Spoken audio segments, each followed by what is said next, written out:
Semangat belajar untuk kita semua, bertemu kembali dengan saya Nova Delima Panjaitan.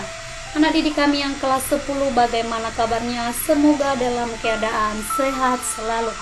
Anak didik kami sekalian, kali ini topik pembahasan kita masih seputaran tentang kerajaan Hindu Buddha di Indonesia.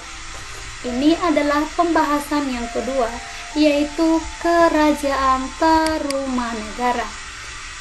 Kita lihat apa sih yang menjadi pembahasan kita seputaran kerajaan Tarumanegara ini. Kita lihat dulu kira-kira bagaimana mulai dari tokoh sampai dengan berakhirnya kerajaan Tarumanegara. Yang pertama, kerajaan Tarumanegara ini terletak di Jawa Barat, daerah Bogor, yang mana tokoh yang terkenal pada masa kerajaan Tarumanegara itu adalah Purnawarman. Bentuk pemerintahannya itu adalah turun-temurun, yang artinya di sini kenapa disebut turun-temurun? Karena sistemnya itu adalah kerajaan. Jadi anak didik kami sekalian, selalu saya tekankan, ingat ya, bahwasannya setelah masuknya pengaruh Hindu dan Buddha di Indonesia, kepercayaan manusia di Indonesia, nenek moyang kita, opung-opung kita dulu, ada peralihan dari animisme dan dinamisme berubah menjadi kepercayaan terhadap dewa-dewi, yang mana sistem pemerintahannya juga berubah, yang mana pada masa zaman praaksara itu adalah kepala suku.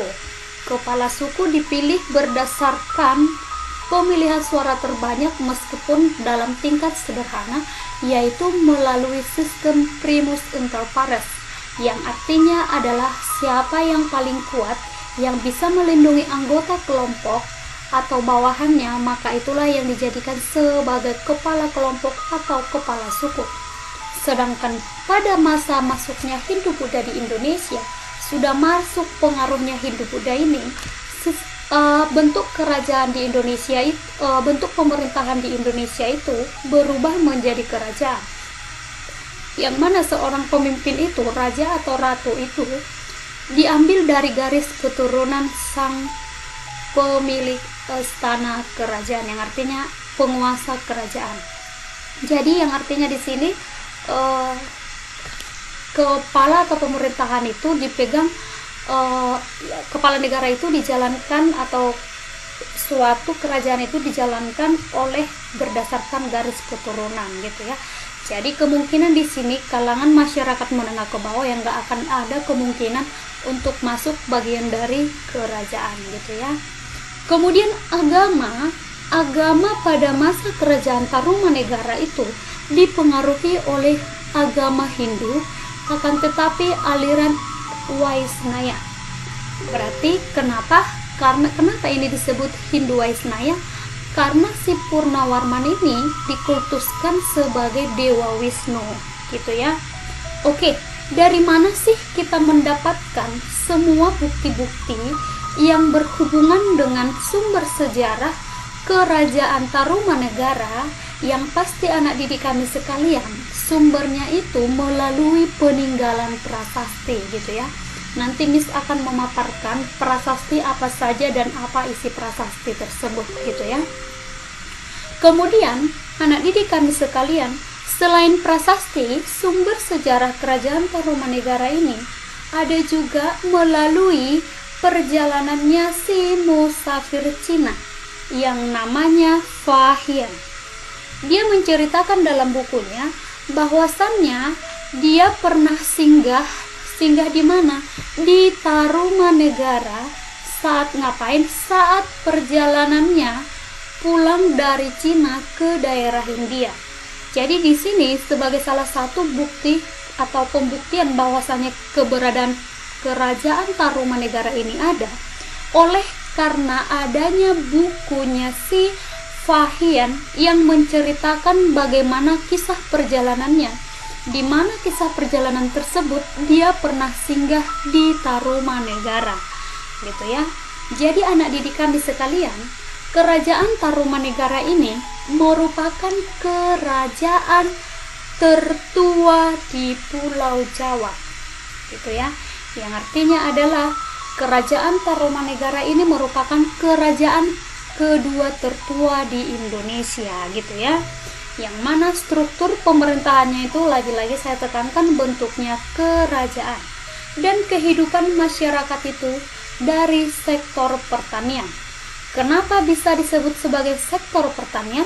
Karena memiliki wilayah dan lahan yang subur sehingga cocok untuk mempraktekkan pertanian gitu ya. Selanjutnya kita bahas tentang peninggalan. Ini yang tadi saya sampaikan, ada Prasasti Ciaruteun. Prasasti Ciaruteun ini merupakan gambaran tentang telapak kaki. Sepasang telapak kaki ini diisyaratkan atau disebut sebagai sepasang cap kaki sang dewa yang dianggap sebagai dewa Wesnaya, yaitu adalah Purnawarman gitu ya. Kemudian ada Prasasti Kebun Kopi. Prasasti Kebun Kopi ini memang daerah penemuannya itu adalah daerah kebun kopi.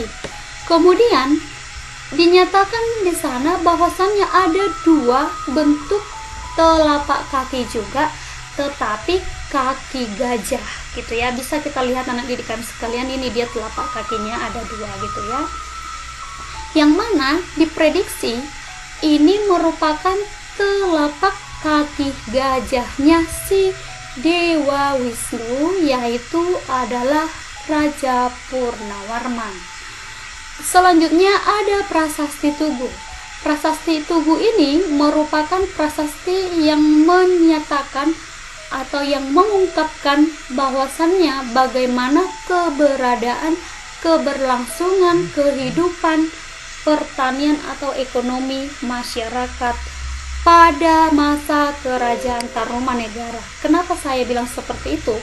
Karena di Prasasti Tugu inilah, karena di Prasasti Tugu inilah disebut bahwa di sana dilaksanakan pembangunan.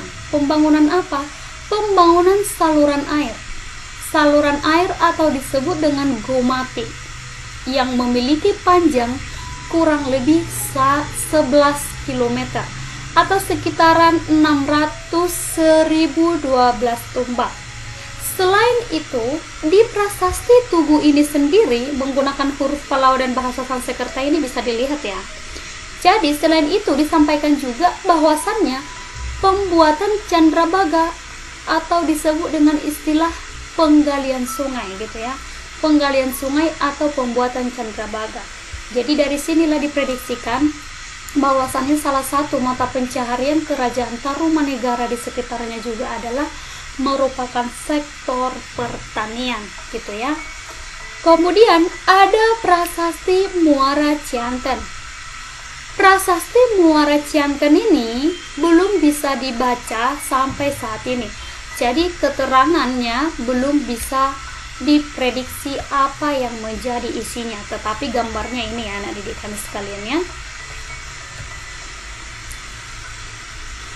Kita lihat selanjutnya ada Prasasti Jambu.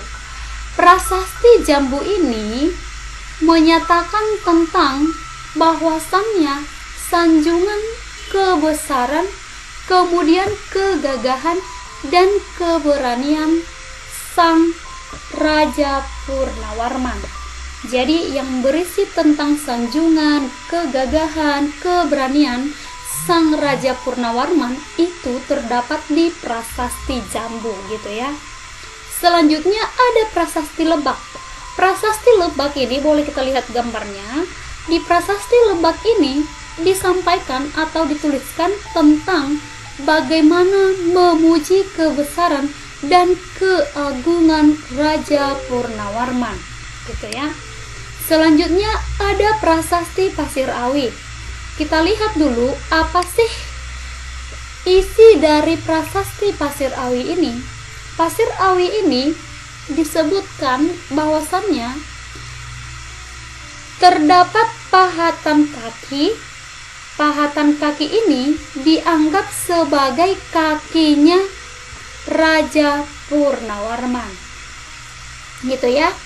Jadi itulah 7 prasasti yang menyatakan tentang keberadaan kerajaan Tarumanegara. Jadi anak didik kami sekalian, tokoh atau leader atau pemimpin yang terkenal dari kerajaan Tarumanegara ini sampai saat ini hanya diketahui, bisa diidentifikasi itu hanya seorang, yaitu Raja Purnawarman. Dan diprediksikan pada masa kerajaan Purnawarman inilah kerajaan Tarumanegara mengalami tingkat atau puncak kejayaannya. Selanjutnya anak didik kami sekalian, sumber informasi selain prasasti tadi, ada juga sumber informasi dari musafir Cina yang namanya Fa Hien. Ini yang tadi saya sebutkan ya, ini gambarnya yang sebelah kanan. Jadi Fa Hien ini memprediksikan atau yang menyatakan dalam bukunya tadi bahwasannya keberadaan kerajaan Tarumanegara itu ada karena dia pernah singgah di Tarumanegara dalam perjalanannya dari India menuju Cina, gitu ya. Kita lihat apa sih yang menjadi faktor penyebab atau apa sih yang membuat kerajaan Tarumanegara ini pada akhirnya mengalami kemunduran. Yang pertama, kita deskripsikan bahwasannya kerajaan Tarumanegara ini diprediksi mengalami kemunduran itu pada sekitar abad ke-7 Masehi, gitu ya. Sekitar abad ke-7 Masehi. Kemudian kerajaan Tarumanegara ini juga diprediksikan runtuh oleh karena ada serangan, yaitu serangan dari kerajaan Sriwijaya yang ada di Sumatera Selatan. Jadi kerajaan Sriwijaya ini kalau sekarang itu berada di sekitaran namanya itu daerah Palembang, gitu ya, Sumatera Selatan. Jadi demikianlah anak didik kami sekalian seputaran tentang kerajaan Tarumanegara.